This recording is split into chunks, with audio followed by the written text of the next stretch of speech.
নমস্কার, দ্য রিপোর্টে স্বাগত। অভিনেতা হিসেবে প্রচুর খ্যাতি অর্জন করলেও তবে সাংসদ দীপকে মাটির মানুষ হিসেবেই চেনেন ঘাটালবাসী। টলিউড ইন্ডাস্ট্রি থেকে রাজনৈতিক জীবনে পা দিয়ে প্রায় 10 বছর পার, ঘাটালের দায়িত্ব পেয়ে গোড়া থেকে সমস্যার সমাধানে ব্রতী হয়েছিলেন দেব, আর করেছেন। দলের বিরুদ্ধে না গেলেও বরাবর অন্য পথে হাঁটতে দেখা গেছে তাকে। 2024-এ দাঁড়িয়েও যার ব্যতিক্রম হলো না। সম্প্রতি বিজেপি, সিপিআইএম বা তৃণমূল প্রার্থীদের মনোনয়ন জমা দেওয়ার সময় বর্ণাঢ্য শোভাযাত্রা সকলের নজর কেড়েছে। আজ মনোনয়ন জমা দিলেন ঘাটাল লোকসভা কেন্দ্রের তৃণমূল প্রার্থী দীপক অধিকারী। তবে তার আগে এই তীব্র দাবদাহে রক্তের সংকট মেটাতে খরা এলাকায় গ্রীষ্মকালীন রক্তদান শিবিরের আয়োজন করেছিল তার পরিবার। সেখানে রক্ত দেওয়ার পর সাংবাদিকদের মুখোমুখি হয়ে কি জানালেন তিনি, শুনবো। যেহেতু আজকে আমার নমিনেশন ডে, সবাই বলছে আমরা মন্দিরে যাবো,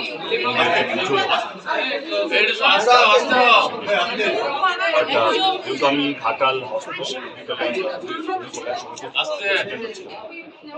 সেই জায়গা থেকে আমার কাছে খবর এসছে কি ঘাটালের ব্লাড ব্যাংক খারাপ, কারণ এই গরমে কেউ ব্লাড দিচ্ছে না।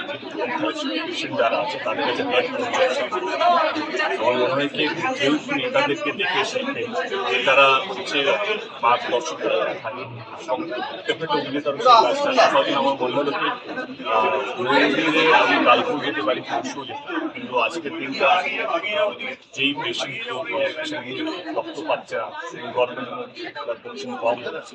তো আমি তোমাদের চ্যানেলের মাধ্যমে এটাই বলতে চাই যে এই গরমে ব্যাংকের অবস্থা খুব খারাপ, কারণ সেখানে ব্লাড কমে গেছে এবং যাদের প্রত্যেক দিন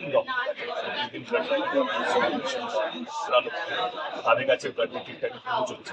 আমি এই বাংলাদেশ চাইতে আসলে মন্দির আমরা চিনতে পারি, প্রথম সেবা হচ্ছে সেটা মানুষ। তোমাদের মাধ্যমে এটাই বলতে চাই কি রক্ত ঝরাবেন না, রক্ত দান করুন, জীবন রক্তদান মানে জীবন। এখানেই শেষ নয়, ধীরে ধীরে যেভাবে বিশ্ব উষ্ণায়নের দিকে এগিয়ে যাচ্ছে গোটা পৃথিবী, যেভাবে গরম বাড়ছে, সেই পরিস্থিতি থেকে পরিত্রাণ পেতে অভিনব ইচ্ছা প্রকাশ করলেন দেব।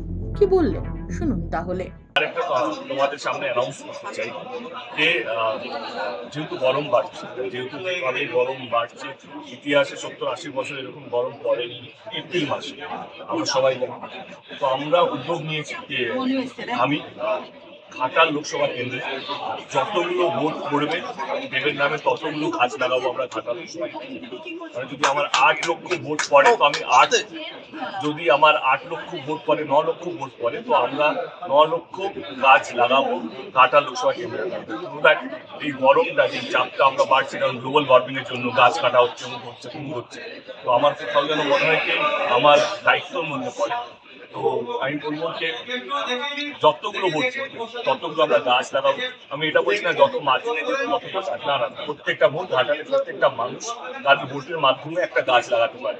সেই জায়গা থেকে যতগুলো ভোট করবে ততগুলো আমি গাছ লাগাবো। অ্যাটলিস্ট এই গরমের থেকে মুক্তির জন্য আমাদের চিন্তা করতে হবে। শুধু তৃণমূল কংগ্রেস নয়, এর মধ্যে যেহেতু রাজনীতি নেই, তাই বিজেপির প্রতিও তিনি একই আহ্বান জানান তথা সব রাজনৈতিক দলের প্রতি তিনি এই বার্তাই দিলেন। মদন মাইতি, দ্য রিপোর্ট, পূর্ব মেদিনীপুর। সমস্ত খবরের আপডেট পেতে লাইক করে সাবস্ক্রাইব করুন দ্য রিপোর্ট চ্যানেলটি। সেই সঙ্গে বেল বাটন প্রেস করতে ভুলবেন না। আপনাদের একটা সাবস্ক্রিপশন আমাদের জন্য অত্যন্ত মূল্যবান। জয় হিন্দ।